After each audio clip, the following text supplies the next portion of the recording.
Het wie wordt uiteindelijk een gewone simmerdag. De eerste dag van het scootjesielen en de zinnen weer erbij. Er weer wat bewolking en net al te volle wind. Wel, joen en vannacht. Opklarings, flink opklarings. De meeste opklarings denk ik in het kust- en waardgebied. Via dus een temperatuur om het bij de 13 of 14 graden te vinden en dat denk ik gewoon droog te blijven. De wind uit west en zuidwest, zwak of matig, maar die wordt stadig gewoon wat sterker. Dan morgen. Morgen wordt een dag met zinnen.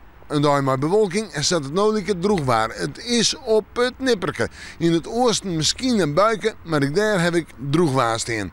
En de temperaturen passen bij de simmer 20 tot 22 graden. En de wind west-zuidwest, matig en vrij krachtig in het kust- en waardgebied. Maar dat geldt vooral voor de midje. En dus hadden watersporters ik nog een prima dag morgen. En dan zetten we terug naar het vooruitzicht. Magnetiese. Ik denk dat het 2 mindere dagen voor de komende weken worden. Maar betekent buien, betekent ruim en een temperatuur om het bij de 18 of de 19 graden heen.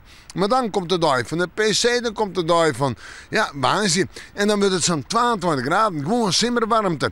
Maar ik kom eens op een bui of een buiken, dat vooral let op de dag. En het zal wat meer waaien de komende weken. Nou ja, we moeten manje maar weer even in het waarschuwen.